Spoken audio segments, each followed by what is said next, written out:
balançou meu barco, mestre. Estou à beira de um naufrágio, mestre. Será que não vês? Será que eu vou perecer? Sinto na pele o frio desse vento seco, a crer que não estás me vendo. Lembro que estás logo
Bom dia, queridos, a graça e a paz do Senhor. Amém? Louvado seja Deus. Que bom nós estarmos juntos de novo nessa manhã de domingo para buscarmos a presença do nosso Deus, para estarmos adorando ao Senhor na beleza da sua santidade. Eu queria convidar você a abrir a sua Bíblia no Salmo 30. Salmo 30.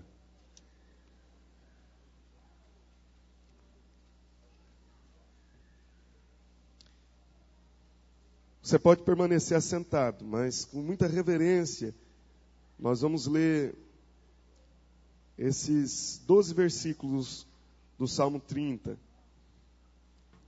que é uma expressão de gratidão a Deus pela libertação da morte. E todos nós, quando nos reunimos em culto a Deus, nós temos que ter a consciência de que fomos livres da lei, do pecado e da morte. Nenhuma condenação há sobre nós. Por isso nós podemos exaltar ao Senhor com alegria. E o Salmo 30 diz assim, acompanhe por favor. Eu te exaltarei, ó Senhor, porque tu me livraste. Não permitiste que os meus inimigos se regozijassem contra mim. Senhor meu Deus, clamei a ti por socorro e tu me saraste. Senhor, da cova fizeste subir a minha alma. Preservaste minha vida para que não descesse à sepultura. Salmodiai ao Senhor, vós que sois seus santos, e dai graças ao seu santo nome. Porque não passa de um momento a sua ira, o seu favor dura a vida inteira. Ao anoitecer pode vir o choro, mas a alegria vem pela manhã. Quanto a mim, dizia eu na minha prosperidade, jamais serei abalado. Tu, Senhor, por teu favor, fizeste permanecer forte a minha montanha. Apenas voltaste o rosto, fiquei logo conturbado. Por ti, Senhor, clamei, ao Senhor implorei. Que proveito obterás no meu sangue quando baixo a cova? Louvar-te-á porventura o pó? Declarará ele a tua verdade? Ouve, Senhor, e tem compaixão de mim. Sê tu, Senhor, o meu auxílio. Converteste o meu pranto em folguedos. Tiraste meu pano de saco e me cingiste de alegria, para que meu espírito te cante louvores e não se cale. Senhor Deus meu, graças te darei para sempre. Amém. Deus é aquele que converte o nosso pranto em alegria, que tira o nosso pano de saco e nos cinge de exultação. A palavra do Senhor diz que isso acontece para que o nosso espírito cante a Deus louvores e não se cale. E o convite da palavra de Deus ao seu coração nessa manhã, que você cante louvores ao Senhor e não se cale. Mas não apenas de lábios, porque o texto nos diz que o meu espírito te cante louvores e não se cale. Que aquilo que os nossos lábios proferirem nessa manhã na presença do Senhor tenha correspondência em nosso coração, em nome de Jesus. Amém, queridos? Vamos ficar de pé. Eu queria que você pudesse dar um abraço forte no seu irmão, saudá-lo com a graça e a paz do Senhor.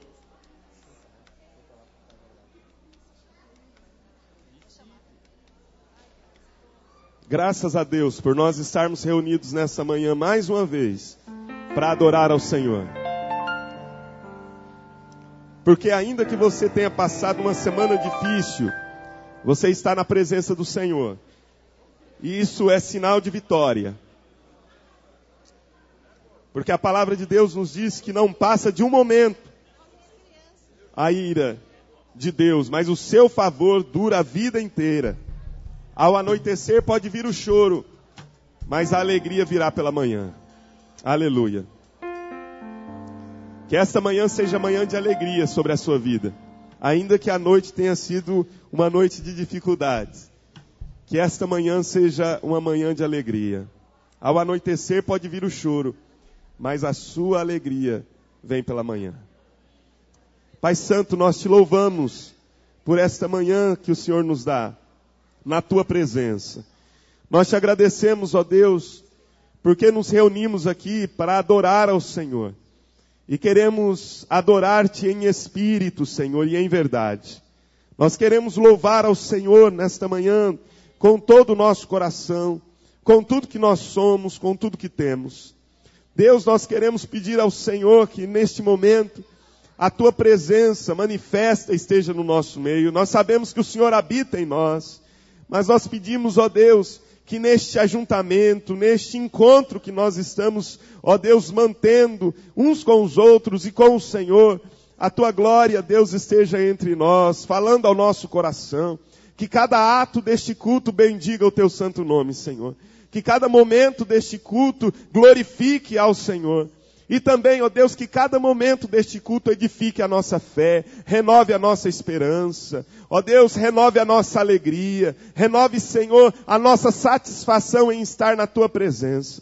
Por isso nós queremos suplicar, usa, Senhor, este momento, este culto, para a tua glória e para a edificação de cada um de nós. Nós oramos no nome de Jesus e para a glória do Senhor. Amém e amém. Amém, queridos. Vamos louvar o Senhor com alegria. Aleluia. Amém. Glória a Deus. Quantos aqui estão felizes por estar na casa do Senhor? Oh, glória. Aleluia. Então eu gostaria de convidar as crianças para estarem aqui na frente. Vamos cantar Fico Feliz?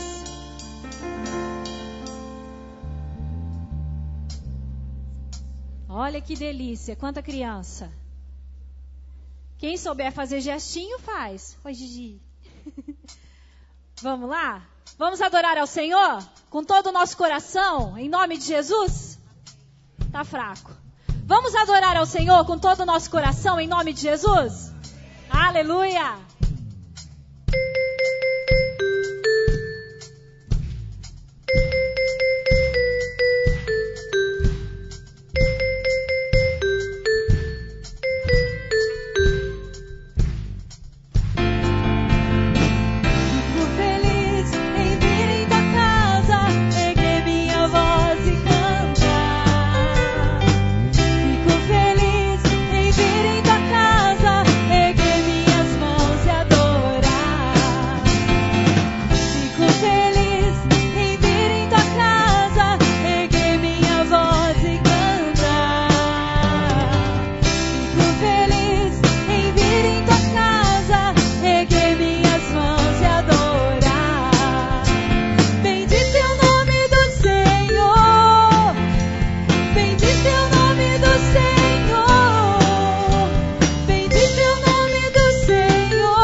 Adore o Senhor não só com a sua voz, mas com seu corpo também, em nome de Jesus, amém?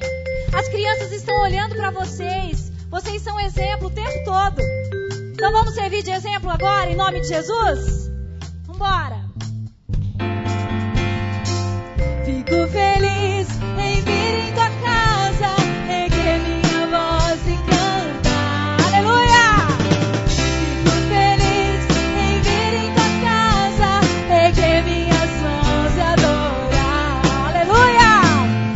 Fico feliz em vir em tua casa, erguer minha voz e cantar. Fico feliz em vir em tua casa, erguer minhas mãos e adorar. Bendito, bendito é o nome do Senhor, bendito é o nome do Senhor, bendito é o nome do Senhor, pra sempre. Bendito, bendito é o nome do Senhor, bendito é o nome do Senhor, bendito é o nome do Senhor, pra sempre, pra sempre, pra sempre, pra sempre, pra sempre. Aleluia! Glória a Deus! E que nós possamos nos alegrar na presença do Senhor, amém? Onde há o Espírito do Senhor, há liberdade. Por isso você pode adorar ao Senhor. Glórias ao Senhor, porque nós estamos num país que tem liberdade para adorar ao Senhor. Que pode abrir a porta da igreja para receber os cristãos para adorar ao Senhor. Amém? Por isso se alegre no Senhor em nome de Jesus. Aleluia. Vamos pedir agora para o Senhor. Aleluia. Vamos pedir para o Senhor, sonda-me, Senhor. O Senhor conhece, a Bíblia fala que Ele conhece cada fio de cabelo nosso. Ele sabe quando você está bem, quando você está triste.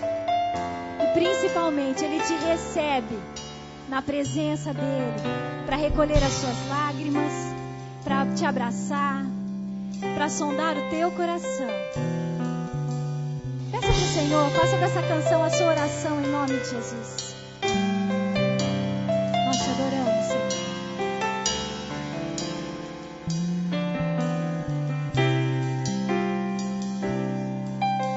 Sonda-me, Senhor, e me conhece. Quebranta o meu coração. Transforma-nos, Pai. Transforma-me conforme tua palavra. Aleluia.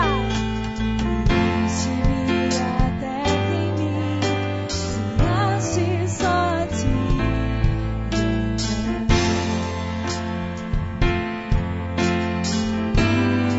Usa-me, Senhor. Peça para o Senhor. Usa-me como um farol que brilha à noite, como ponte sobre as águas, como abrigo no deserto, como flecha que acerta o alvo. Quero ser usado da maneira que te agrade, em qualquer hora e em qualquer lugar. Eis aqui a minha vida, usa-me, Senhor, usa-me. Sonda-me, Senhor, e me conhece. Ele te conhece. Quebranta o meu coração. Em nome de Jesus, Pai. Transforma-me conforme a tua palavra. E enche-me até que em mim se ache só a ti.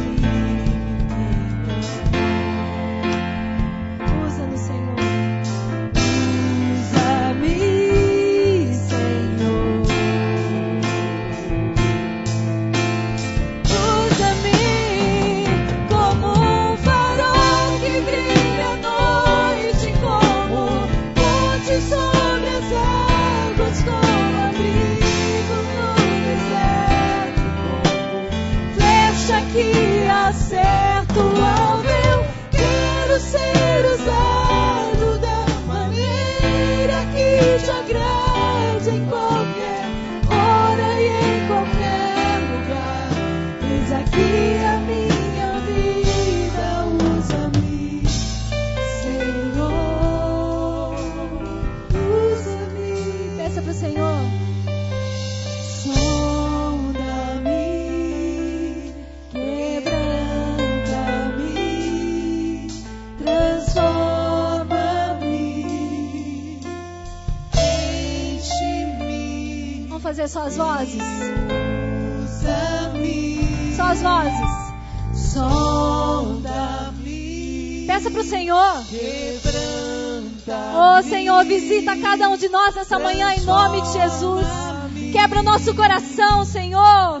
Enche-nos da tua presença em nome de Jesus. E usa-me, Senhor, como um farol que brilha à noite, como ponte sobre as águas, como abrigo no deserto, como flecha que acerta o alvo. Eu quero ser usado da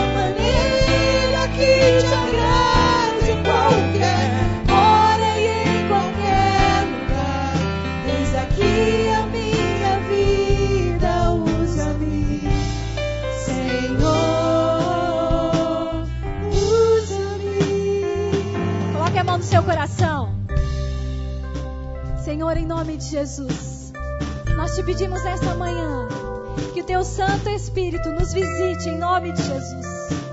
Nós fazemos dessa canção a nossa oração, Pai, e pedimos para que o Senhor nos sonde, vê se há em nós algum caminho mau, em nome de Jesus, e leva-nos, Senhor, para o teu caminho, em nome de Jesus. Tira tudo que não vem de ti, Pai. Quebra o vaso em nome de Jesus, se preciso for, mas enche-nos da tua presença, Senhor. Visita-nos, Senhor, em nome de Jesus. Recebe-nos na tua presença, Pai. Aleluia. Glória a Deus. Aleluia. Bendito seja o nome do nosso Senhor. Boa e bela coisa é comer e beber e gozar cada um do bem de todo o seu trabalho, com que se afadigou debaixo do sol, durante os poucos dias da vida que Deus lhe deu, porque esta é a tua porção. Que coisa abençoada é poder desfrutar do suor do nosso trabalho, viver uma vida honesta, pagar as nossas contas, descansar e desfrutar de tudo que o Senhor tem nos dado, porque é assim que vive aqueles que depositam a sua confiança e a sua esperança no Senhor. Consagre ao Senhor o seu rendimento, consagre ao Senhor a sua vida, devolva ao Senhor os dízimos, as ofertas, e Deus fartará a sua alma. Que nesse momento, enquanto nós cantarmos em adoração ao Senhor, que nós estaremos também devolvendo a Ele os nossos dízimos e as nossas ofertas.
incomparáveis.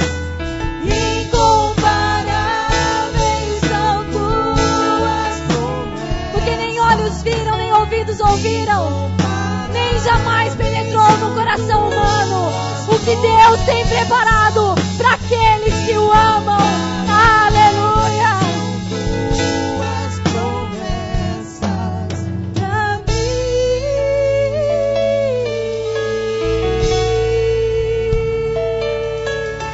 Tu és digno de todo louvor e de toda honra, de toda glória, Senhor. Aleluia.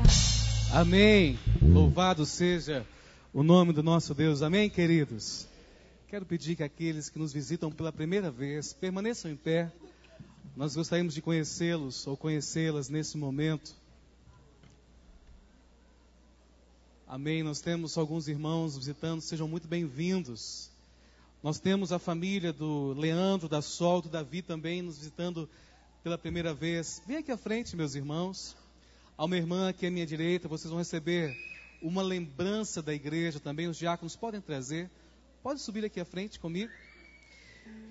Irmãos, o Davi, de 2 aninhos, foi aquela criança que nós oramos, que ficou 2 meses internado na UTI, a qual foi queimada. Uma panela de óleo quente caiu sobre ele. Ficou 2 meses entre a vida e a morte. E hoje eles estão aqui para a glória e honra de Cristo Jesus.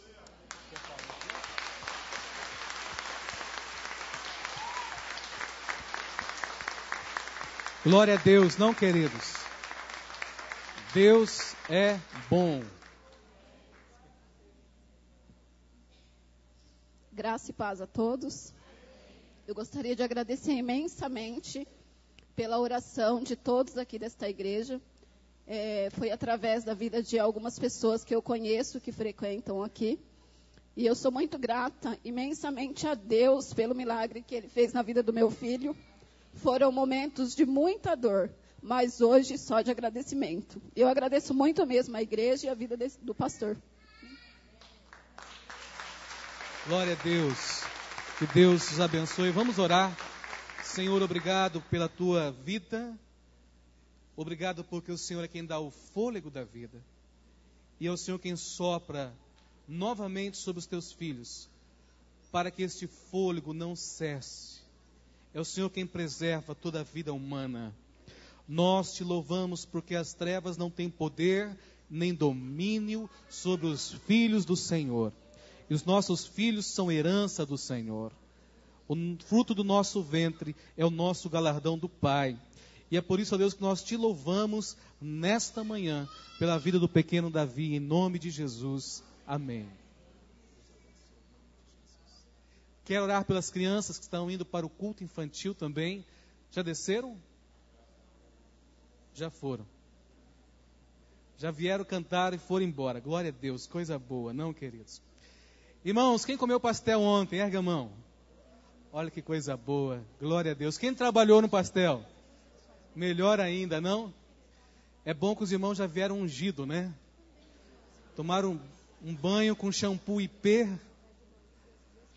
tiraram a gordura, né, João? Eu quero agradecer a Deus pela vida do Ministério Kings Kids.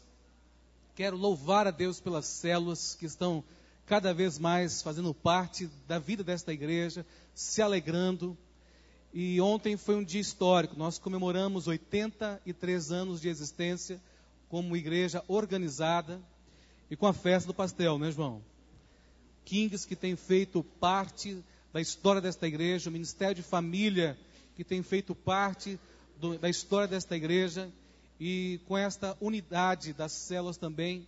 Então nós louvamos a Deus. Eu quero agradecer ao Senhor pela vida de cada um de vocês que se empenharam, trabalharam na festa do pastel. Que Deus esteja nos abençoando.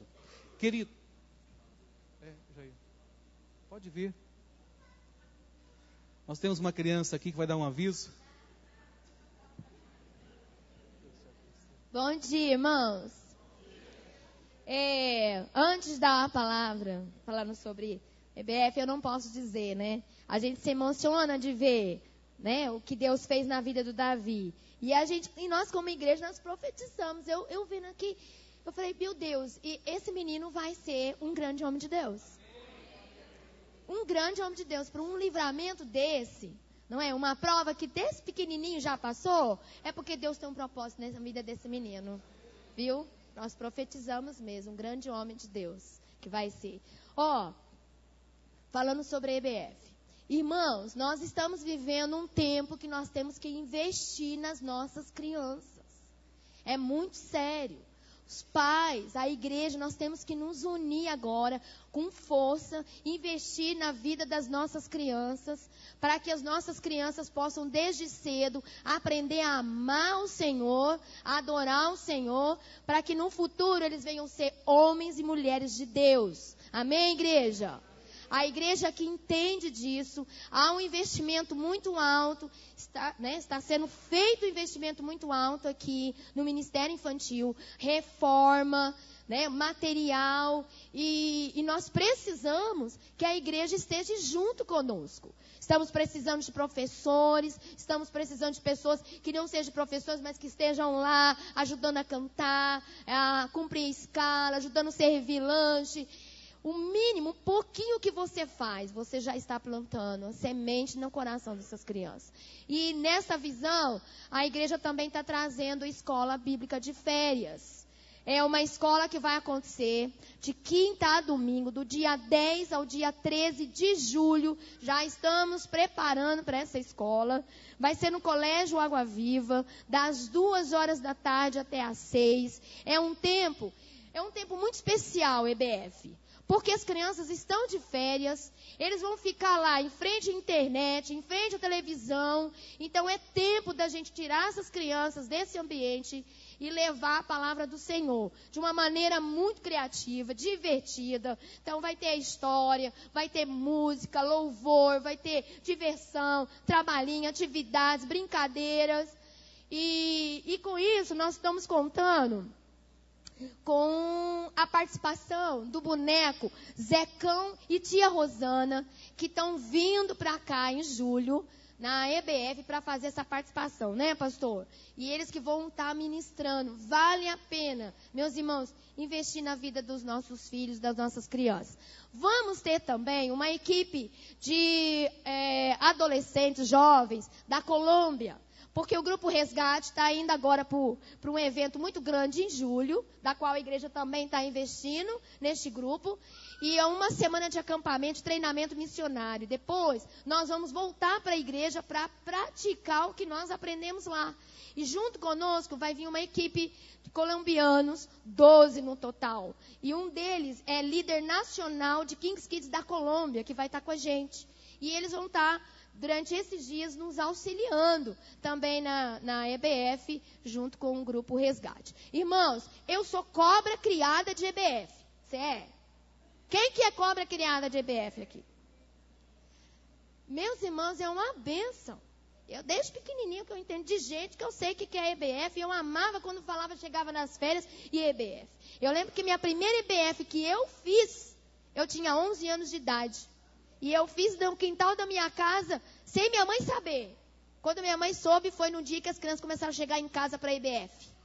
E aí, foi uma maravilha, foi uma semana. Sabe por quê? Porque a semente foi plantada desde cedo. Então, nós precisamos de futuros professores, presbíteros, pastores, missionários, advogados de Deus, doutores de Deus. Mas para isso nós precisamos colocar a semente agora, plantar a semente agora. Amém, igreja? Então, divulgue a nossa escola, as inscrições já estão abertas. Você pode procurar a Sil ali na porta, que as inscrições estão abertas para você colocar o seu filho, seu sobrinho, seu neto, ou seja, qualquer criança aí que você conheça. Tá bom? Deus abençoe. Desculpa, senhor. Amém. Tomar o microfone da Claudinha, senão vai pregar. Gente, a Claudinha deu aula para mim na IBF, para você ver como o tempo passa, né, Claudinha? Glória a Deus. Glória a Deus, que bênção. Queridos, eu quero também desafiar você a fazer parte de uma das nossas células. Tem sido um tempo de bênção do Senhor, né? Nós estamos vivendo esse novo momento na nossa igreja, esse novo período. Faça parte. Procure uma célula a qual você se sinta bem. A célula não é imposto. É você quem escolhe o local, ou o grupo, a família a qual você queira fazer parte. Irmão, sábado agora nós vamos ter o jantar dos namorados. Não perca esta oportunidade. O pastor Silas Barbosa Dias, da IPI Jeová Rafá de Londrina, estará conosco. Eu quero desafiar você a não perder esse momento. Mas eu preciso que você compre o seu ingresso hoje. Tá bom, queridos? Será um rodízio de pizza lá no forno, na pizzaria O Forno.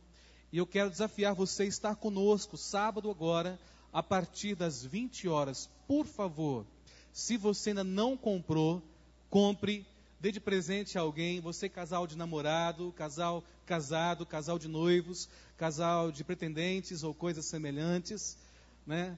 Cadê a célula Rosa de Saron? Tem pessoal da célula Rosa de Saron aí? Não? O pessoal ficou fritando pastel até mais tarde ontem. Então, quero convidar todos vocês a comprarem os seus convites. A Nelma está ali à porta da igreja, o Wagner e a Shirley também. Então, você poderá comprar o seu convite para esse jantar dos namorados. Amém, queridos? Quero chamar o pastor Flávio. Pastor Flávio Braga Fáxio fez parte desta igreja.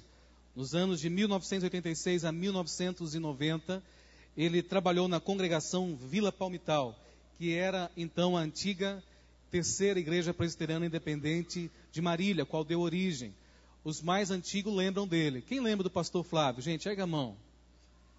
Olha aí, ó, tem muita gente velha, viu? Abençoada de igreja, louvado seja o Senhor. Né? Muita gente que conhece nossos amados irmãos. E o pastor desenvolveu um ministério abençoado na IPI de Pirajuí, onde permaneceu durante 20 anos após a sua saída. Construiu creches, desenvolveu vários projetos e Deus, sem dúvida, derramou sobre ele a sua bênção. É meu primo, também por tabela, casado com a minha prima, né? Minha prima Gisele. Pode ficar em pé, Gi. Deus abençoe. Seja muito bem-vindo em nosso meio também. Nós temos somos em 3 pastores na família. O pastor Flavinho, e o pastor Watterson, casado com a irmã das Giseles, com a Simone. 2 pastores da IPI e 1 pastor da Igreja Presbiteriana do Brasil. Uma família abençoada. E para nós é uma alegria recebê-lo, mas por fazer parte da história da nossa igreja. Domingo passado tivemos nossa missionária Ana Elisa, filha do presbítero Técio, que foi por longos e longos anos vice-presidente do conselho, um dos nossos presbíteros mais antigos também da nossa igreja, que tem se empenhado juntamente com a sua família. E nós louvamos a Deus, porque quando completamos 83 anos, nós temos o privilégio de poder olhar para o passado e ver que Deus fez grandes coisas na vida desta igreja. Amém, queridos? E ver que a obra do Senhor foi intensa. E nós louvamos a Deus, pastor, por todos aqueles que vieram antes de nós, que trabalharam, que se empenharam, que lutaram, que se esforçaram, para que nós pudéssemos chegar até aqui no dia de hoje. Somos gratos a Deus, prevalecemos no Senhor, vencemos em Deus. Uma igreja relevante nesta cidade, uma igreja relevante para a cidade de Marília. E eu quero agradecer a Deus pela vida de todos aqueles que trabalharam nesta igreja até o dia de hoje, e pela tua vida, que tem dedicado o seu tempo, o seu serviço, o seu ministério à casa do Senhor. Que Deus nos abençoe. Vamos orar, estenda suas mãos. Deus, eu quero abençoar a vida do teu filho, e para nós é uma grande alegria, é uma grande satisfação no nosso coração, rever, relembrar, recapitular a nossa história, dos feitos do Senhor sobre a vida dos teus filhos que aqui passaram. Abençoa o pastor Flávio, dê a ele a tua palavra, a tua direção, para que sejamos instruídos e alimentados nesta manhã. A ti oramos em nome de Jesus. Amém.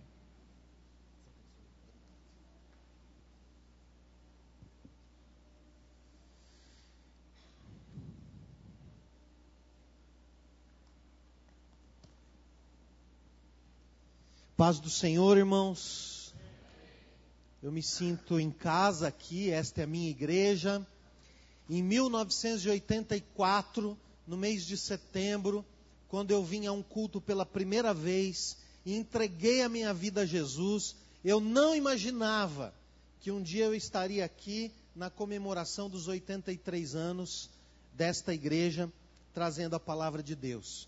Em 22 anos de ministério, eu quero agradecer ao pastor Fabiano. É a primeira vez que eu prego aqui, pastor.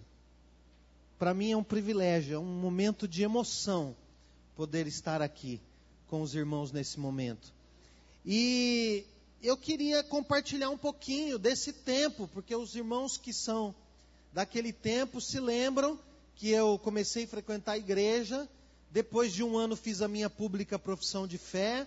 Comecei a trabalhar na então congregação de Vila Palmital. E no ano seguinte já fui para o seminário.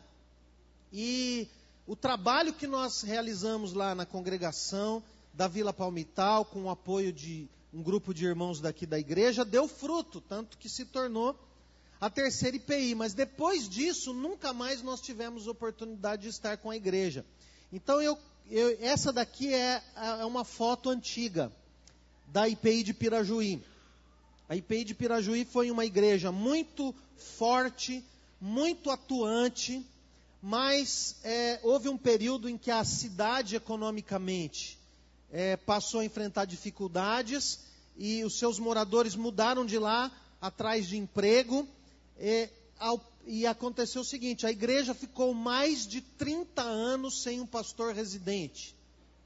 Para vocês terem uma ideia, quando eu nasci, não havia pastor residente lá, e eu fui ser o primeiro pastor residente nessa igreja. Mas quando nós chegamos lá, a igreja estava assim. E esse era toda a igreja. E a igreja estava prestes a ser dissolvida, a ser transformada em congregação. O presbitério nos convidou para pastorear lá, para trabalhar na recuperação da igreja. O templo estava nesse estado, e então nós fomos para lá, começamos a trabalhar, reformamos o templo, e a igreja reagiu. Começamos a fazer conferências missionárias. A igreja até hoje participa do sustento de 5 missionários. É uma igreja atuante, uma igreja que tem abençoado vidas, abriu congregações, pontos de pregação, uma igreja que se tornou uma igreja de grande impacto na cidade. Começamos a creche Água Viva lá. Depois da creche passamos para um projeto com crianças carentes. Chegamos a atender 150 crianças carentes. E de tal forma que a igreja até hoje tem um ministério abrangente na cidade. O atual pastor lá, o reverendo Tiago, eu comecei a investir na vida do Tiago, discipulando o Tiago quando ele tinha 14 anos, investi na vida dele por 16 anos, e no nosso último ano de pastorado fizemos a transição lá. Ele assumiu o pastorado da igreja, e a igreja está caminhando para a glória de Deus. E no ano passado eu queria compartilhar com os irmãos também. Nós tivemos a oportunidade de, apoiando a Missão Avante. A Missão Avante é uma missão que tem como alvo prioritário alcançar os povos ainda não alcançados, espalhando a glória de Deus, fazendo os discípulos, obedecendo assim a ordem de Jesus. E em cooperação com a Missão Avante, nós estivemos visitando o campo missionário na Tailândia. A missão tem uma equipe de missionários na Tailândia, e nós estivemos lá junto com um dos diretores da missão, com o objetivo de pastorear, supervisionar e avaliar o trabalho da equipe de missionários na Tailândia. Na Tailândia, 94% das pessoas são budistas. E grande parte das pessoas no país nunca ouviram o nome de Jesus pela primeira vez. Você chega na Tailândia e eu, para meu espanto, eu vi uma árvore de Natal num shopping. E nós fomos perguntar: o que é essa árvore aí? É a árvore de Natal. Mas o que é o Natal? O Natal é o Ano Novo estrangeiro. É a única coisa que eles sabem, por causa das empresas estrangeiras, das multinacionais que estão lá. Eles colocam lá uma árvore de Natal, mas o tailandês não sabe o que é Natal. É um país que tem muitas necessidades, e nós estivemos ali nos reunindo com a equipe de missionários ali, ministrando a palavra de Deus, dando uma reciclagem para os missionários. A Missão Avante é uma missão que preza pelo pastoreio do missionário no campo, para que o missionário não fique abandonado, mas o missionário é acompanhado, porque nós entendemos que os missionários são aqueles que saem daqui dos bancos da igreja. E nós estivemos lá dando essa reciclagem, ministrando a palavra de Deus, tendo um tempo de oração, e depois gastando pelo menos 3 dias com cada família, ouvindo sobre as lutas, encorajando, orientando, estando com eles. E essas são as famílias missionárias que nós temos atualmente na Tailândia: o Silvio e a Márcia ali em cima, o Adriano e a Fabiana, o Davi, a Juliana e a Miriam, que é uma missionária solteira, que foi convertida por um missionário da Avante no Uruguai. Ela é uruguaia e está servindo a Deus na Tailândia. E um dos lugares, uma das coisas que nós tivemos oportunidade lá é de conhecer o campo missionário. E na Tailândia, toda casa tem um altar dedicado àquelas entidades que eles servem. Toda casa, toda empresa, todo lugar público, o lugar é cheio de altares. A gente tem a impressão, a gente se lembra de Paulo andando no Areópago e vendo todos aqueles altares. E eles têm muito medo dos espíritos, eles servem esses espíritos, trazem oferendas, flores, incenso, bebidas, eles oferecem. Aqui tem um ídolo. E um dos lugares mais impressionantes que eu visitei, você está passando na estrada, você vê um elefante de, acho que cerca de 60 metros de altura, e é uma visão impressionante, um elefante de 3 cabeças, é o Erawan.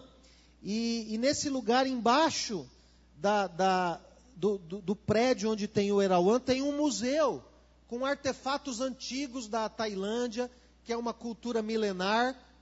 Mas impressiona ver, você entrando no parque, você vê que é uma imagem chocante. E eu nunca tinha entrado antes num templo pagão. Na frente dessa imagem do Erawan, mostrando pela seta ali, tem um outro altar.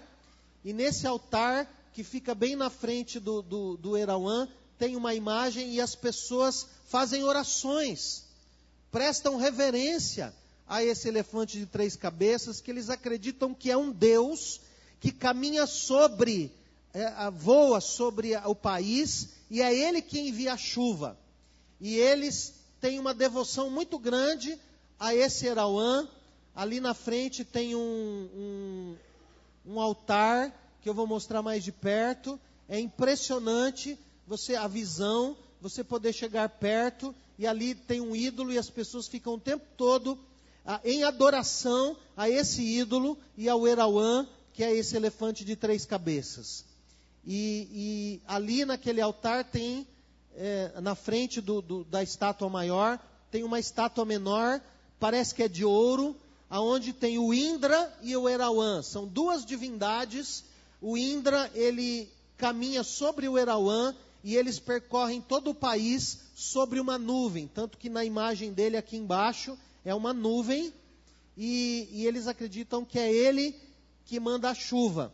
E por isso, nesse lugar, nesse santuário, eles vendem as flores, vendem o incenso, e as pessoas vão lá prestar o seu culto. Você está hoje aqui nessa manhã, prestando o seu culto a Deus, louvando a Deus pelo sacrifício de Jesus. Eles nunca ouviram falar de Jesus. E é chocante, é impressionante você olhar e ver as crianças aprendendo isso, as pessoas com uma devoção tão sincera, oferecem as flores, fazem ali as suas oferendas. Esse lugar, ele está bem de frente para o altar e para aquela imagem maior, e as pessoas ali estão adorando a esse Deus que não pode falar, não pode ouvir. E é uma experiência chocante. Quando você entra no prédio que tem embaixo da estátua, tem uma outra imagem ali, que é uma divindade, eu ouvi dizer que é uma divindade chinesa, e essa deusa, ela é adorada, as pessoas vão ali e adoram a essa deusa, e depois ali do lado tem uma escada, você vai subindo as escadas, e até que você entra dentro da barriga desse elefante. Lá dentro da barriga dele tem um salão, mais ou menos a metade desse salão, e nesse salão, agora não vai dar para ver muito bem, é um lugar assim meio na penumbra, mas muito bonito, muito colorido, e ele tem 6 imagens do Buda, 3 imagens de cada lado, representando as fases da vida do Buda, e mais um Buda em pé lá na frente, e se você for até lá e subir uma escada, tem um outro Buda lá atrás. E essas imagens são imagens milenares, elas estão guardadas por caixotes de vidro, você pode ver, mas não pode tocar, e as pessoas vão a esse santuário, e elas ficam horas ali, adorando. E a Missão Avante está em busca de parceiros que possam ajudar nesse ministério, pessoas que possam ajudar a financiar a visita aos campos, o pastoreio dos missionários, e pessoas que orem pela Tailândia. Orem por uma realidade, a Tailândia precisa de missionários. 94% da população não conhece a Jesus. Muitos deles não ouviram o nome de Jesus pela primeira vez. Quando você se lembrar, nas suas orações, você que ora por missões, interceda pela Tailândia e ore para que haja mais missionários para a Tailândia e para que o nome de Jesus seja conhecido naquele país. Amém? Glória a Deus. Pastor, nós vamos até que hora mesmo? Eu tenho 40 minutos. Ok. Vou fazer o possível. Porque depois de 22 anos eu tenho que resumir em 40 minutos. Mas eu vou tentar. Abra sua Bíblia em Lucas 24.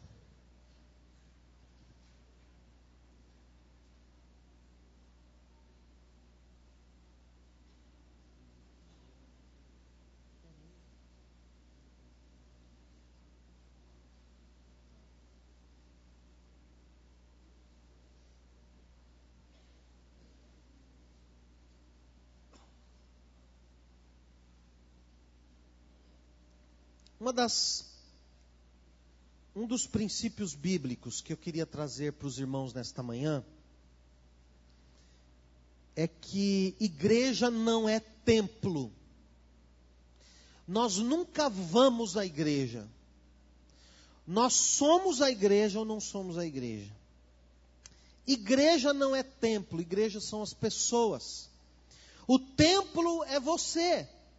Quando você entregou a sua vida a Jesus e creu na mensagem do Evangelho. Jesus nunca se preocupa com números. O alvo de Deus para a igreja não é números. Mas Deus está interessado em cada indivíduo, em cada pessoa. Pessoas são o foco de Jesus. Pessoas precisam ser o foco da igreja. Quando você olha para o ministério de Jesus, há momentos em que Jesus para tudo o que ele está fazendo para ouvir uma pessoa. Quando você olha para o ministério de Paulo, e você vê Paulo caminhando no ministério, o ministério de Paulo é muito parecido com o ministério de Jesus. Você vê que Paulo dá atenção a cada pessoa. Quando ele reúne os presbíteros de Éfeso, na cidade de Mileto, e ele faz uma retrospectiva do seu ministério em Éfeso. Ele diz assim: vocês se lembram como, durante 3 anos, eu não deixei de ensinar a cada pessoa. Então, o alvo de Deus para a igreja não é números. Nós não devemos ser seduzidos por números, pela multidão, mas o que move o coração de Deus deve ser o que move o nosso coração. Cada pessoa tem valor. Cada pessoa tem importância. E aqui em Lucas capítulo 24, a partir do verso 13, eu queria compartilhar com os irmãos uma das passagens que é uma das passagens mais emocionantes do Evangelho. É uma passagem em que o Senhor nos toca de uma maneira profunda. E no final desta passagem, há uma lição profunda para a igreja. Há uma lição que nos emociona, que nos choca e que move o nosso coração. O Senhor Jesus se revela aqui, nessa caminhada de Jerusalém para Emaús. Ele se revela como o Messias ressuscitado. Há 2 discípulos que estavam viajando de Jerusalém para a pequena vila de Emaús. Mas aqui também, nesse encontro, Jesus vai revelar como deve ser a igreja. Como deve ser a igreja que é a comunidade dos discípulos e não o templo. Jesus vai mostrar aqui nessa caminhada que a igreja deve acontecer muito mais nos relacionamentos do que nos ajuntamentos. Os relacionamentos são mais importantes do que os ajuntamentos. Os relacionamentos são mais importantes do que encontros, reuniões, congressos. Nós vamos então nesta manhã caminhar com Jesus e caminhar com esses 2 discípulos, de Jerusalém até Emaús. E eu queria que você comigo acompanhasse essa viagem nas suas 5 etapas. E a primeira etapa desta viagem é... Onde foi que eu pus? Está aqui. A primeira etapa desta viagem é o encontro com Jesus. Olhe comigo no capítulo 24, verso 13. Eu vou fazer a leitura na nova tradução da linguagem de hoje. Pode ser que a sua tradução seja diferente, mas não tem problema. Verso 13. Naquele mesmo dia, 2 dos seguidores de Jesus estavam indo para um povoado chamado Emaús, que fica mais ou menos 10 quilômetros de Jerusalém. Eles estavam conversando a respeito de tudo o que havia acontecido. Enquanto conversavam e discutiam, o próprio Jesus chegou perto e começou a caminhar com eles. Mas alguma coisa não deixou que eles o reconhecessem. Nesta primeira etapa da jornada de Jesus com os discípulos até Emaús, Jesus nos ensina que a igreja, a comunidade dos discípulos, deve ser uma igreja que atrai a presença do Senhor. A igreja verdadeira é aquela que atrai a presença do Senhor. Preste atenção. 2 discípulos estão caminhando, mas nenhum deles está sozinho. Se tem uma coisa que Jesus deixou claro no discipulado, é que ninguém deve andar sozinho. E sobre o que eles estavam conversando? Eles estavam conversando sobre os últimos dias, os acontecimentos dos últimos dias, a morte de Jesus, o sepultamento de Jesus, e como os corações desses homens estavam partidos, eles estavam desanimados, eles estavam desiludidos. Então, Jesus chega perto e começa a caminhar com eles. Jesus sempre se aproxima daqueles que têm corações feridos. Jesus sempre se aproxima daqueles que têm corações partidos. Jesus sempre se aproxima daqueles que sofrem. Mas afinal, o que é que atrai a presença de Jesus? O que é que faz Jesus chegar perto da gente? O que é que aproxima Jesus das pessoas? O que é que traz Jesus para perto da igreja? É o desejo por Ele. É a sede da presença dEle. Você tem tido sede da presença do Senhor? Você tem tido sede de estar com Ele? Você tem tido desejo por Ele, muito mais do que aquilo que Ele pode lhe dar, muito mais do que a ajuda que Ele pode lhe trazer. Você tem tido sede pela pessoa do Senhor. É isso que atrai a presença do Senhor. Um coração arrependido, que anseia por uma vida mais santa. Aqueles dois homens estavam caminhando e lamentando que agora Jesus não estaria mais com eles. Esse era o seu lamento. Jesus se aproxima daqueles que lamentam a sua ausência.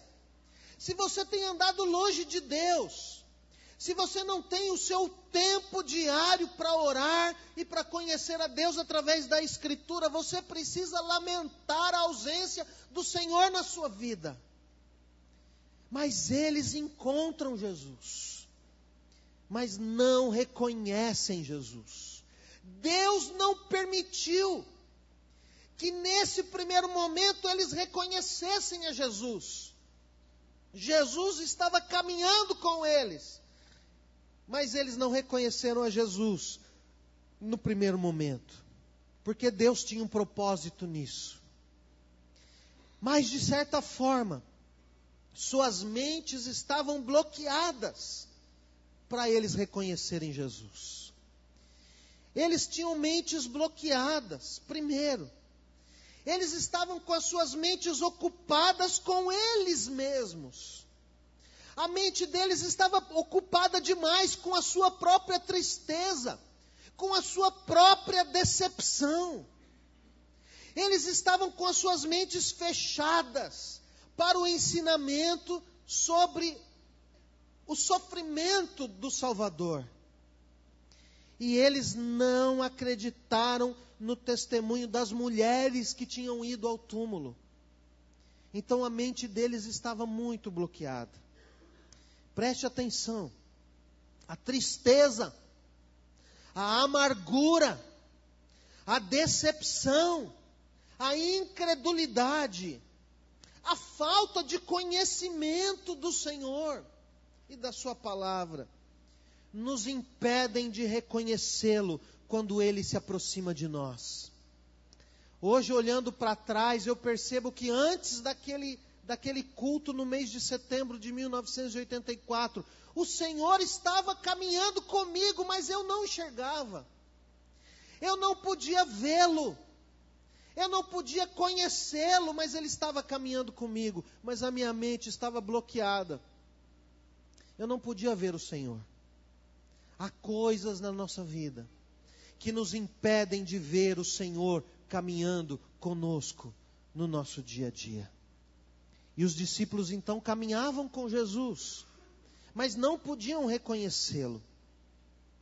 Mas numa segunda etapa desta viagem, na primeira etapa, o Senhor Jesus revela uma igreja que atrai a presença de Jesus. Essa é a igreja do Senhor. Mas numa segunda etapa dessa viagem, nós vamos ver a conversa de Jesus com esses dois homens. Se você olhar comigo para o verso 17, o texto diz assim: Então Jesus perguntou: O que é que vocês estão conversando pelo caminho? Eles pararam com um jeito triste. E um deles, chamado Cleopas, disse: Será que você é o único morador de Jerusalém que não sabe o que aconteceu lá nesses últimos dias? O que foi? Perguntou ele. E eles responderam: O que aconteceu com Jesus de Nazaré? Esse homem era profeta, e para Deus e para todo o povo, ele era poderoso em atos e palavras. Os chefes dos sacerdotes e os nossos líderes o entregaram para ser condenado à morte e o crucificaram. E a nossa esperança era que fosse ele quem iria libertar o povo de Israel. Porém, já faz 3 dias que tudo isso aconteceu.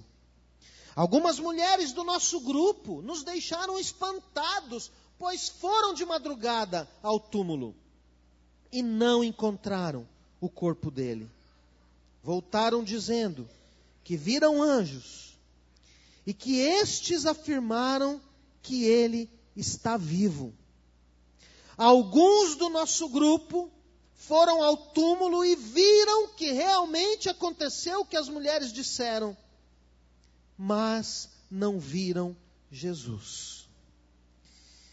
Nessa etapa da caminhada de Jesus com os discípulos, ele vai nos ensinar que a igreja, isto é, a comunidade dos discípulos, deve ser uma igreja que derrama o coração diante do Senhor. A igreja do Senhor é uma igreja que busca a presença do Senhor, que atrai a presença do Senhor, mas a igreja de Jesus é uma comunidade que derrama o coração. Eles estavam tristes, os discípulos estavam decepcionados, eles tinham perdido a esperança. Perceba que ao contarem a Jesus os últimos acontecimentos, eles usam todos os verbos no passado. Jesus era um profeta, ele era a nossa esperança, era assim, era daquela maneira. Eles tinham muitas dúvidas, havia muita incerteza com relação às informações que chegavam, mas eles deixam claro na sua maneira de falar que eles haviam perdido toda a esperança. Jesus então chega e faz uma pergunta. No verso 17 ele pergunta: o que foi que aconteceu? Que acontecimentos? No verso 19, Jesus faz uma outra pergunta: o que foi que aconteceu? Preste atenção. Jesus não pergunta para saber. Jesus não pergunta porque Jesus precisava de informação. Jesus não pergunta porque está desinformado. Sabe por que Jesus pergunta? Jesus pergunta para dar a eles a oportunidade de falar. Perguntas desbloqueiam a mente. E Jesus está querendo desbloquear a mente daqueles homens. Eles precisavam falar daquilo que estava nos seus corações. A Escritura diz em 1 João 1,9, que se confessarmos os nossos pecados, Ele é fiel e justo para nos perdoar os pecados. Quando nós confessamos os nossos pecados a Deus, nós somos perdoados. Mas em Tiago capítulo 5 diz que quando nós confessamos os nossos pecados uns aos outros, nós somos curados. Curados. A cura em poder falar daquilo que está no seu coração. A cura em poder falar das suas dores, das suas tristezas, das suas decepções, de que você perdeu a esperança. Há cura nisso. E aqueles homens precisavam falar daquilo que estava no coração deles. Com suas perguntas, Jesus provocou aqueles homens a expressarem os seus temores, as suas dúvidas, as suas esperanças perdidas. O que eles falam mostra o que estava no coração deles. Tem coisas que a gente precisa falar para ser curado. Tem coisas que a gente precisa falar para que elas saiam do nosso coração. Por isso, você precisa derramar o seu coração diante de Deus. Conte tudo a Jesus. Mas há momentos em que você precisa derramar o seu coração diante de Jesus, na presença de um outro irmão. Quando você derrama o coração, você troca o fardo pela paz. Quando você derrama o seu coração, você é curado. Você põe para fora aquilo que traz carga ao seu coração e à sua vida. Então a igreja de Jesus não é o templo. A igreja de Jesus não é simplesmente um ajuntamento de pessoas que às vezes você mal conhece. A vida na igreja não é simplesmente frequentar o culto, embora isso seja importante. Mas a vida cristã é quando você derrama o coração diante de Jesus. E você encontra uma outra pessoa de confiança, com quem você pode derramar o seu coração. Isso é a igreja. É aí que a igreja acontece. Muito mais nos relacionamentos do que nos ajuntamentos. Mas os discípulos estão caminhando com Jesus. A conversa está ficando boa. Então nós vamos para uma terceira etapa dessa viagem. As explicações que Jesus dá. Olhe comigo para o verso 25.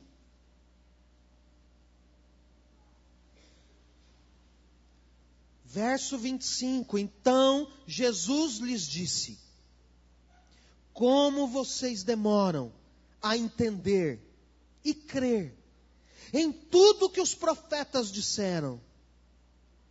Pois era preciso que o Messias sofresse e assim recebesse de Deus toda a glória. E começou a explicar todas as passagens das Escrituras Sagradas que falam dele, iniciando com os livros de Moisés e os ensinamentos de todos os profetas. Nessa etapa da viagem, quando Jesus começa a explicar as Escrituras para esses discípulos desiludidos, Jesus vai nos ensinar que a igreja do Senhor é uma igreja, é uma comunidade que ouve a palavra de Deus com fogo no coração. E eu quero perguntar para você, o que vai no teu coração uma hora dessa? O seu coração está incendiado pela palavra. Quando você vem ao culto, você vem com o coração sedento por mais da palavra. Quando você sai da sua casa, você se levanta, você sai da sua cama confortável e você vem até aqui, você vem porque você quer mais de Deus. Você tem fogo no seu coração. Ou no seu coração está o seguinte: o pastor está demorando, eu preciso ir embora logo. O que está no seu coração? Ah, o pastor está falando muito, eu preciso ir embora. Apagou o fogo. Apagou a sede da palavra. Acabou a sede de Deus. O que vai no seu coração?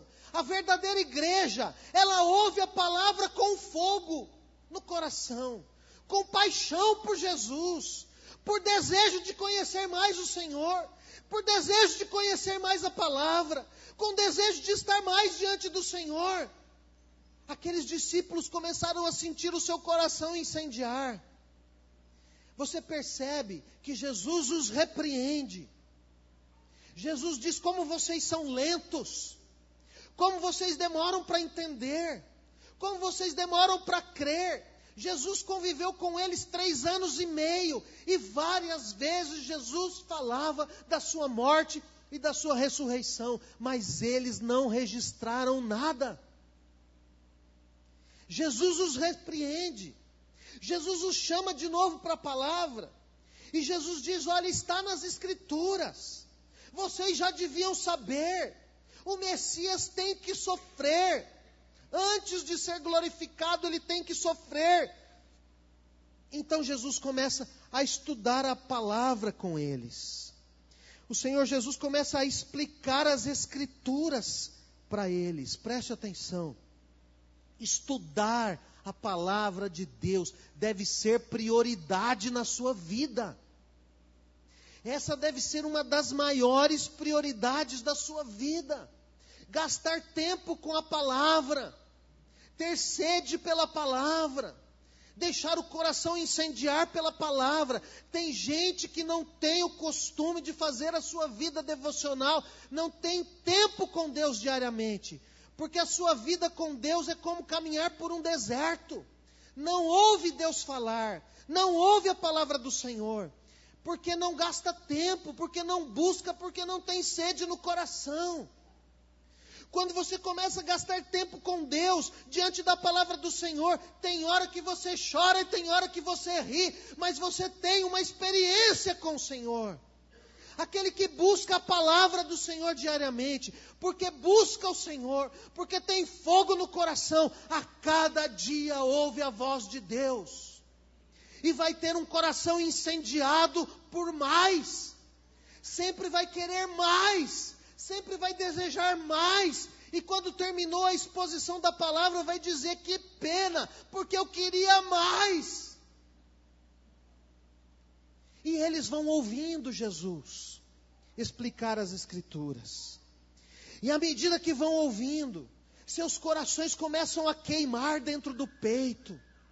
A palavra trazia fogo para o coração, porque a palavra era ouvida de coração aberto.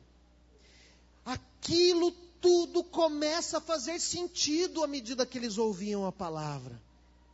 Os acontecimentos dos últimos dias começam a fazer sentido, quando eles começam a entender a palavra do Senhor. A esperança começa a voltar.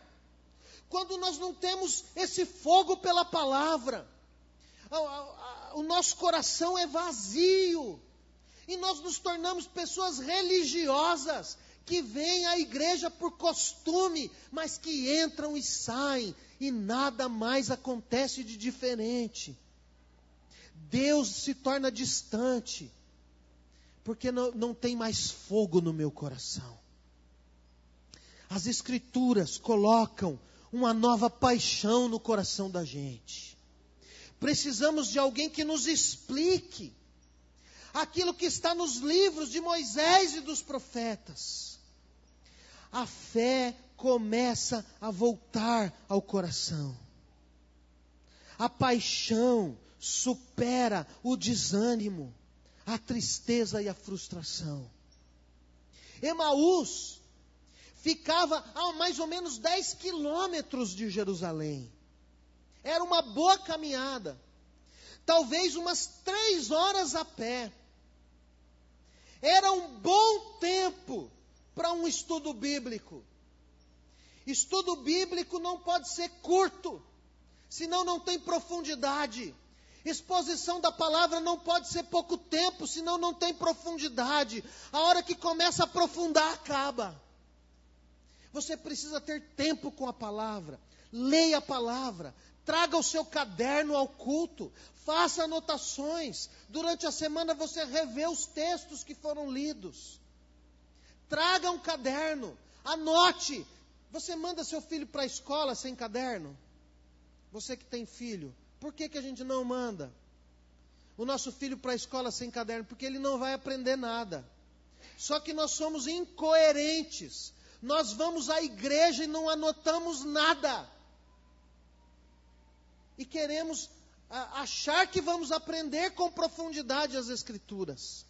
Eu quero desafiar você no próximo culto, trazer sua Bíblia, seu caderno e fazer anotações da mensagem que o pastor pregar. Jesus estava ensinando no caminho. Jesus gostava de ensinar no caminho, preste atenção. É no caminho que o aprendizado acontece. Muito mais do que nos ajuntamentos do povo de Deus. É quando nos dispomos a estar juntos de alguém, andando e conversando sobre as questões que ocupam a nossa mente, preocupam o nosso coração. É aí que criamos vínculos. Nós precisamos aprender a andar junto com mais alguém. Não caminhe sozinho na vida cristã. Caminhar na vida cristã é caminhar com alguém do lado. É ter alguém para compartilhar as lutas. é ter alguém para compartilhar a vida, é ter alguém que chame você e diga: não vá por aí, esse caminho é perigoso. Isso é discipulado. Discipulado é quando você trata pessoa por pessoa, um a um, olho no olho, abre o coração, conta a vida, abre a palavra, e a palavra de Deus corrige a nossa vida quando nós estamos quebrando princípios bíblicos. Discipulado não é superficial. Discipulado não é conversa de elevador. Discipulado é quando a gente abre o coração e fala das coisas que nos preocupam. É nos relacionamentos que o ensino bíblico faz arder o coração. Você ouve a palavra, você toma nota da palavra, mas quando você se senta com o irmão para compartilhar a palavra, é aí que a palavra traz fogo para o coração. É aí que a palavra traz sentido para a vida da gente. O verso 13 diz que naquele mesmo dia, isto é, no domingo, à tarde, eles estavam voltando. E quando chegam a Emaús, no fim da tarde, o verso 29. Mas eles insistiram com ele para que ficasse, dizendo: fique conosco, porque já é tarde e a noite vem chegando. Por isso convidam Jesus, o viajante, para ficar.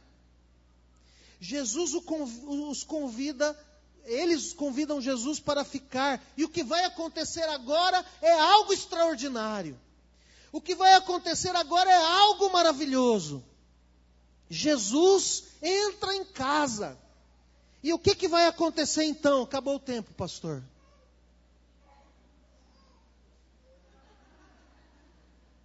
É para continuar? Jesus entra em casa, verso 28. Abra sua Bíblia comigo.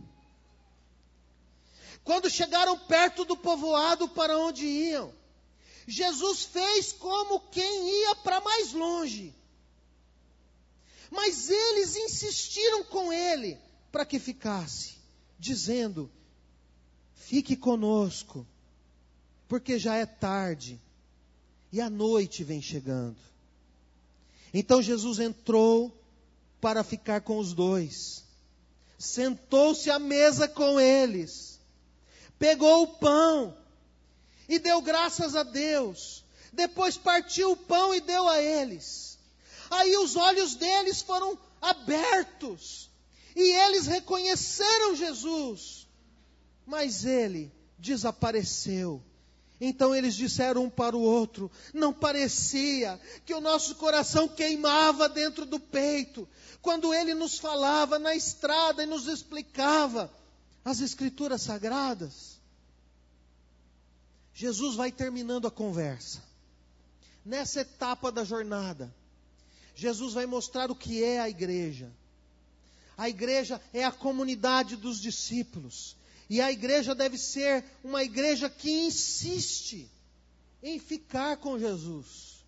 Que insiste para Jesus ficar. Nós precisamos insistir para que Jesus não se vá. Porque se nós nos envolvemos tanto nas nossas programações, nos envolvemos tanto nas coisas que temos que fazer, às vezes nós nos tornamos tão ativistas na igreja, que Jesus se vai e nós não percebemos. Jesus vai terminando a conversa. E ele vai se despedindo. Mas os discípulos insistem para que ele fique. Insistem para que ele fique. Essa era a hospitalidade judaica. Afinal, as estradas eram muito perigosas à noite. Eram desertas, escuras. Poderia haver animais selvagens e até assaltantes. Então eles insistem, e o texto diz que eles constrangeram Jesus a ficar para uma refeição e para passar a noite. E Jesus então entrou naquela casa. Jesus desejava ficar com eles, mas Jesus não entraria sem um convite. Jesus estava explicando as Escrituras. Jesus estava deixando aqueles discípulos com vontade de aprender mais. E quando Jesus faz que vai seguir viagem, isso só aumenta a vontade deles de ficar mais com Jesus. Assim, Jesus emprega vários meios para fazer desejarmos mais a presença dEle. Porque o Senhor Jesus deseja estar com você. Você foi criado para um relacionamento com Deus. O Senhor anseia que você caminhe com Ele, que você esteja com Ele. Mas quando nós não fazemos isso, o Senhor tem que usar estratégias para nos atrair. E às vezes Ele faz isso. Às vezes Ele demora em responder às nossas orações. Você ora, e Deus não responde. E você pergunta, por que Deus não responde? Porque Ele quer que você deseje a resposta. Mas Ele quer que você deseje muito mais a presença dEle. Porque se Ele responde logo, você se vai. Mas Ele quer que você deseje a companhia dEle, mais do que a bênção que Ele pode lhe dar. Como nós podemos constranger o Senhor a ficar conosco? Primeiro, descobrindo a sua vontade, nos submetendo à sua vontade, orando de acordo com a sua vontade, ouvindo a palavra com sede no coração, deixando reacender aquela chama que um dia você teve, mas se apagou.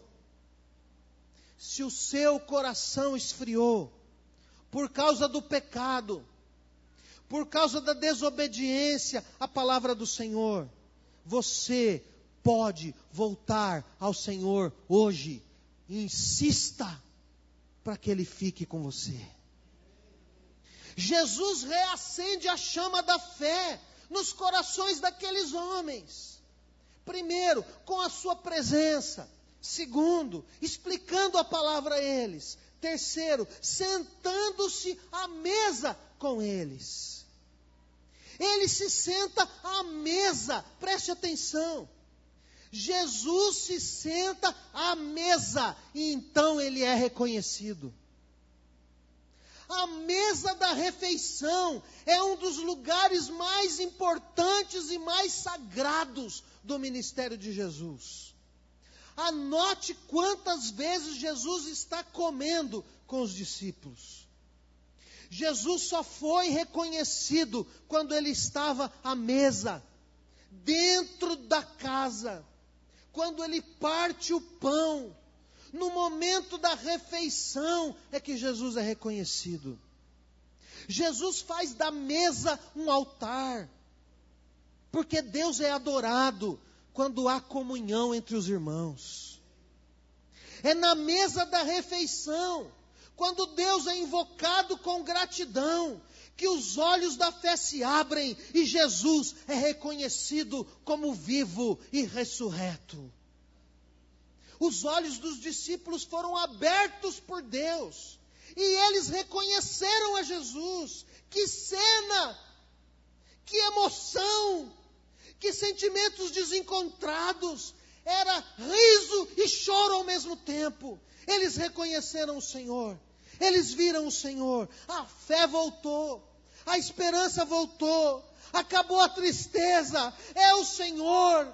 Uma mistura de riso e choro, é o Senhor. Ele está aqui. Preste atenção. É a mesa que Jesus se revela.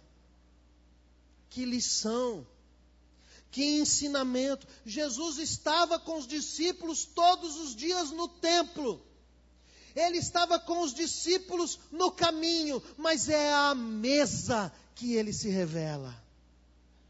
Afinal, foi à mesa que Jesus lavou os pés dos discípulos. e que mandou que eles fossem lavar outros pés.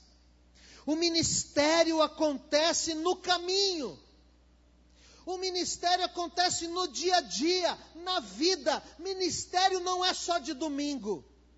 Ministério é quando você se senta à mesa, olho no olho, abre a palavra e abre o coração.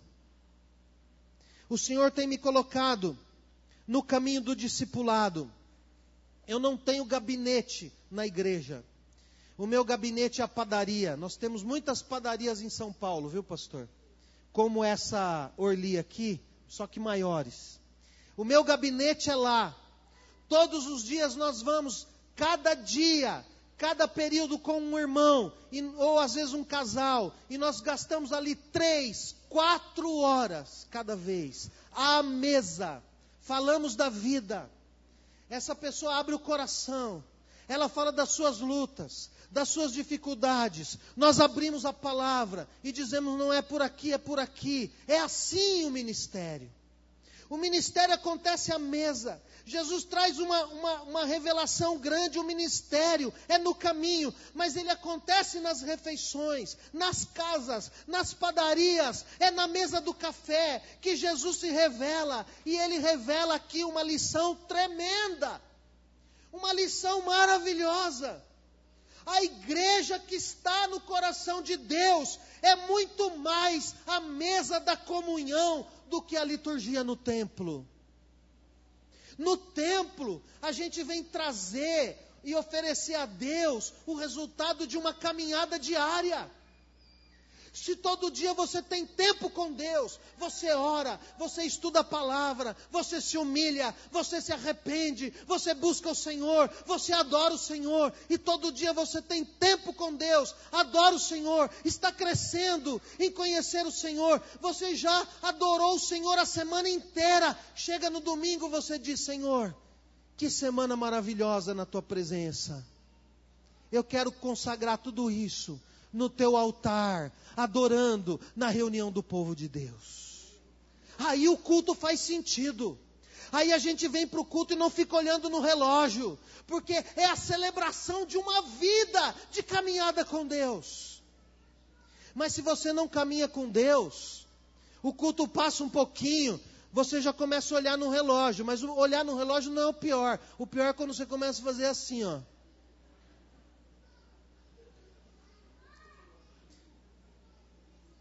A igreja que está no coração de Deus é muito mais que a mesa da comunhão. A igreja que está no coração de Deus é muito mais do que a liturgia no templo. A mesa da comunhão é muito mais. A igreja dos sonhos de Deus é muito mais a conversa do cafezinho do que muitas horas de reunião. É mais relacionamento e discipulado do que sermão. O sermão faz parte, o culto faz parte, a liturgia faz parte. Tem que estudar a palavra com profundidade, mas essas coisas não fazem sentido sem os relacionamentos em volta da mesa. Lá na Vila Palmeiras nós estamos com a campanha. Durante o ano 2014, nós vamos ler o Evangelho de Marcos 50 vezes cada um. Todo dia. 2 capítulos por dia. Eu já preguei 2 vezes a exposição do Evangelho de Marcos. Vou pregar a terceira. Porque se você não lê um livro da Bíblia pelo menos 50 vezes, você não tem profundidade no conhecimento da palavra. E quem não tem profundidade no conhecimento da palavra, não tem profundidade em conhecer quem Deus é. O culto só faz sentido quando a gente tem comunhão à mesa. Igreja significa pessoas que são chamadas para fora. Somos um povo que se reúne para adorar, mas que vive nas estradas, nas mesas, nas empresas, nas escolas, priorizando o ensino que é compartilhado através dos relacionamentos. Quando Jesus partiu o pão, os olhos espirituais dos discípulos se abriram. Talvez então eles repararam nos furos que havia nas mãos de Jesus. E ele então desaparece. E os discípulos comentam um com o outro: era o Senhor. Como que nós não vimos? É por isso que a palavra queimava o nosso coração. O Senhor Jesus revela uma igreja que acontece mais nos relacionamentos do que nos ajuntamentos. E por último, a última etapa dessa viagem, versículo 33. Eles se levantaram logo e voltaram para Jerusalém, onde encontraram os 11 apóstolos, reunidos com outros seguidores de Jesus. E os apóstolos diziam: de fato, o Senhor foi ressuscitado e foi visto por Simão. Então os dois contaram o que havia acontecido na estrada e como tinham reconhecido o Senhor quando ele havia partido o pão. Enquanto estavam contando isso, Jesus apareceu de repente no meio deles e disse: que a paz esteja com vocês. Na última etapa dessa jornada, Jesus vai mostrar que a igreja que está no coração de Deus é uma igreja que não mede esforços para levar a boa nova. A igreja não pode medir esforços para levar a boa nova aos outros. Jesus desaparece, porque agora os discípulos já tinham entendido.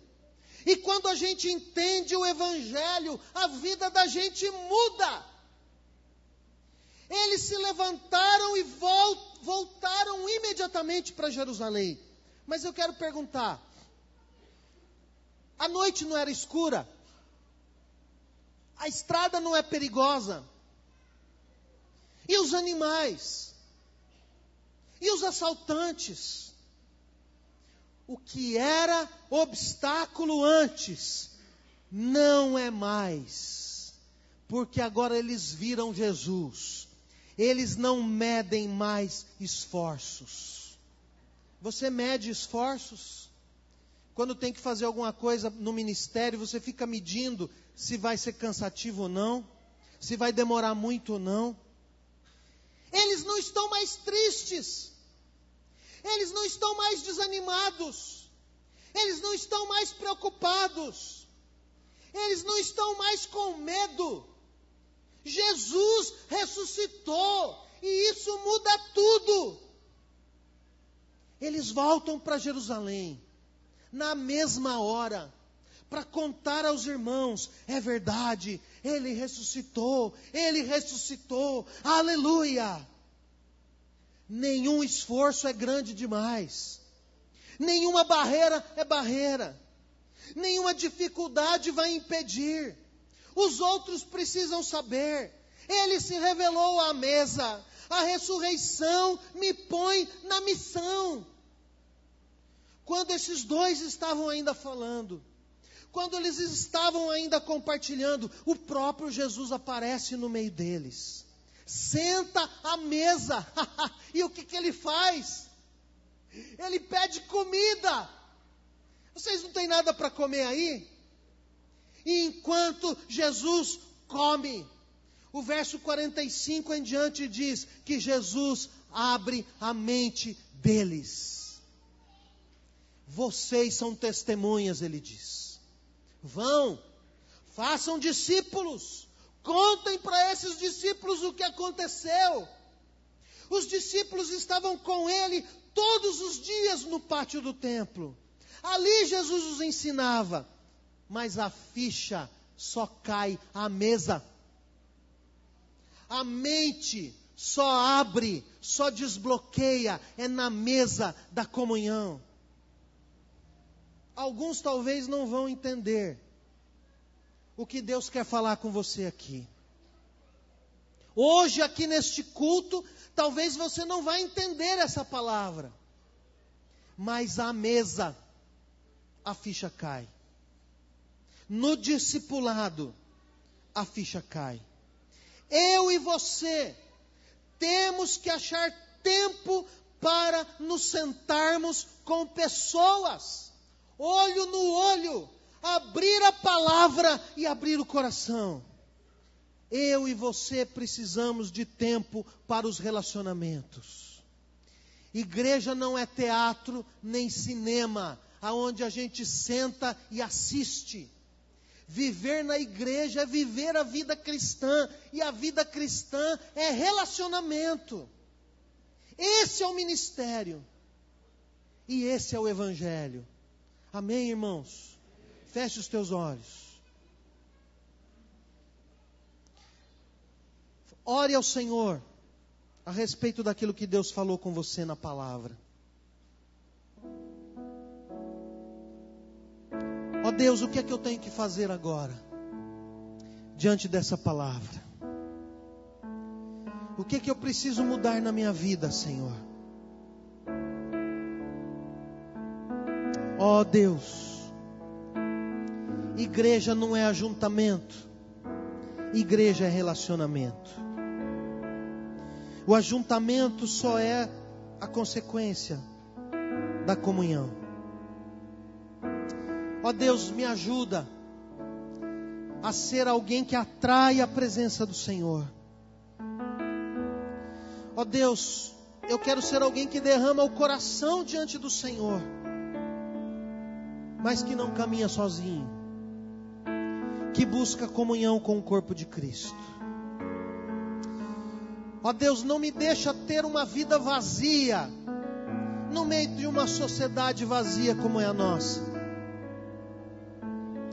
Ó Deus, eu quero ouvir a Tua palavra com fogo no coração, sem medir esforços. Deus, eu quero ter sede de Ti, da Tua palavra. Eu quero insistir na Tua presença. Ó Deus, eu quero reconhecer o Senhor, conhecer o Senhor na minha caminhada, em comunhão com os meus irmãos.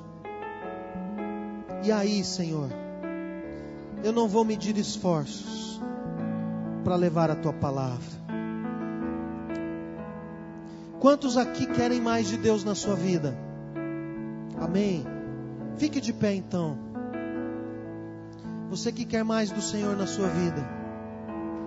Você que perdeu aquele fogo no coração. Esfriou. O pecado entrou, apagou a paixão. Você vem ao culto no piloto automático, mas não tem aquela vibração, aquela paixão por Jesus. Mas hoje você diz: eu quero me reconciliar com o Senhor. Eu quero chamar você aqui à frente para orar comigo. Você que tem vindo ao culto somente para assistir, mas hoje você entendeu que a vida com Deus é todo dia, é derramar o coração todo dia, e mais, é abrir o coração com o irmão. E você percebe que você precisa mais disso na sua vida. Eu quero orar com você. Vem aqui pertinho de mim. Eu quero orar com quem hoje, nesta manhã, teve o seu coração tocado pelas Escrituras, tocado pela vida de Jesus. Você que tem caminhado sozinho na vida cristã e nunca abriu seu coração para ninguém, e está carregando às vezes um fardo que é grande demais para você. Eu quero chamar você aqui, eu quero orar com você, para que Deus coloque fogo de novo no seu coração. Vamos orar.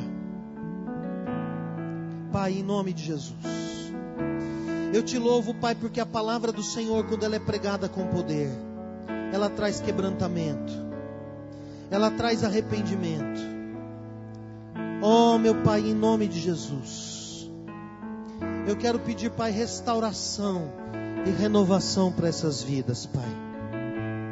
Que os teus filhos possam clamar ao Senhor, dizendo: eu quero mais de Ti, Jesus, mais de Ti, Senhor.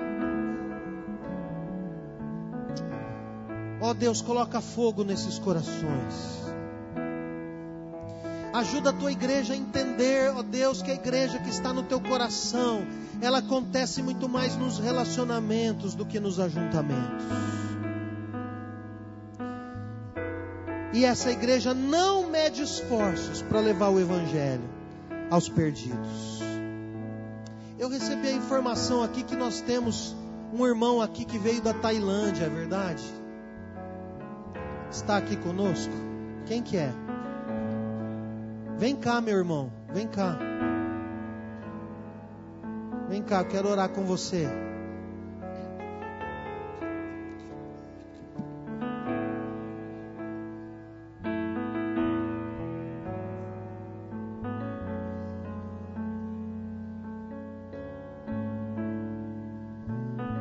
Nós queremos orar pela Tailândia. Você me entende? Queremos orar pela Tailândia. Pai, em nome de Jesus, eu quero te louvar, Pai, por este irmão em Cristo, que vai estar conosco naquele dia, onde a multidão estará diante do trono do Senhor, multidão de todos os povos, línguas, raças, tribos e nações. Mas Deus, eu te louvo, Pai, por essa vida que foi alcançada pelo Evangelho.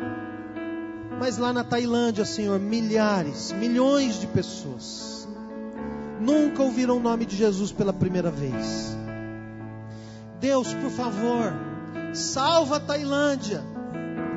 Deus, por favor, destes bancos aqui desta igreja, hoje, meu Pai, eu quero te pedir, chama alguém para a Tailândia, para morar lá, para amar aquele povo, para levar Jesus àquele povo. Em nome de Jesus eu quero te pedir, Senhor, faz isso. Pai, levanta igrejas, parceiros, para que a missão possa pastorear os missionários no campo e ajudá-los naquele ministério tão difícil que é levar o Evangelho ao povo da Tailândia. Ó Deus, faz de nós uma igreja que tem fogo no coração, paixão por Jesus, que ama o que o Senhor ama, que detesta o que o Senhor detesta. Ó Deus, por favor, faz desta igreja a igreja que está no teu coração, uma igreja que é vida e que é viva e que acontece muito mais nos relacionamentos do que nos ajuntamentos. Põe fogo nos nossos corações, Senhor, que o teu nome seja glorificado através desta igreja, em nome de Jesus. Amém. Amém.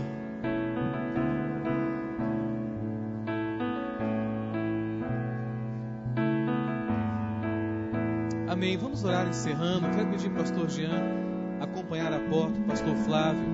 Deus abençoe, pastor, que de fato tenhamos um encontro verdadeiro com o nosso Pai. Amém, queridos. Os convites para o jantar dos namorados estão vendidos à porta. Por favor, não vá embora sem adquiri-los. Jantar dos namorados nesse sábado às 8 horas no forno. Deus, obrigado, porque o que o Senhor mais deseja é andar comigo no caminho. Que o Senhor nos abençoe no decorrer desta semana. Que o Senhor ande conosco, vá à nossa frente. Que a graça do nosso Senhor e Salvador Jesus Cristo, que o amor de Deus, nosso Pai, que a comunhão e a consolação do Espírito Santo de Deus repouse sobre nós e sobre todo o povo do Senhor, desde agora e para sempre. Amém. Deus te abençoe.